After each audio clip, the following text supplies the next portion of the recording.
Hi అండి, అందరూ ఎలా ఉన్నారు? ఏంటి అంటే వినాయక చవితి అంటే ఎంతమందికి ఇష్టమో కామెంట్ చేయండి. అందరికీ ఇష్టమే అనుకోండి. నాకు ఇష్టమే. బట్ ఏంటంటే అప్పట్లో వినాయక చవితి అంటే చాలా హడావుడి ఉండేది. చాలా బాగుండేది. ఇంక ఉండే కొలది రోజులు వెళ్ళే కొలది పెరిగే కొలది అందరూ మారుతున్నారనుకోండి. కానీ ఏంటంటే వినాయక చవితి చేసుకుంటున్నాము. పెద్ద వినాయకుడినే పెట్టుకోవాలని రూల్ ఏం లేదు కదా! అందులో మట్టి విగ్రహాన్ని పెట్టుకుంటే ఇంకా బెస్ట్ కదా!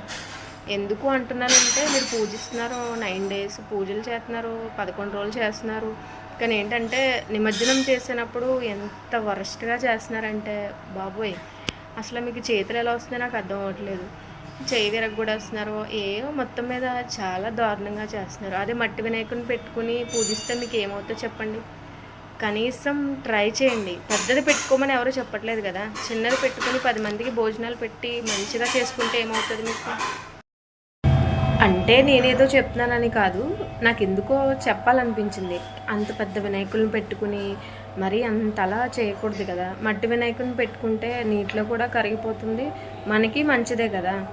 తర్వాత మీరేదో పైనుంచి పాడేస్తున్నారు, కింద నుంచి పాడేస్తున్నారు. అది తర్వాత విషయం. కానీ మట్టిలో ఇలా వేయగానే కరిగిపోతుంది.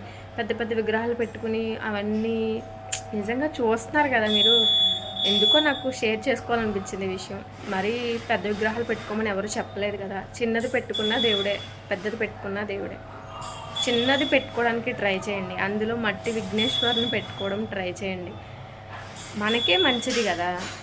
నిమజ్జనాలు ఎందుకో తెలీదు 9 రోజులు పూజించేస్తారు. తర్వాత మరీ అంత వరస్ట్‌గా చేయకూడదు కదా!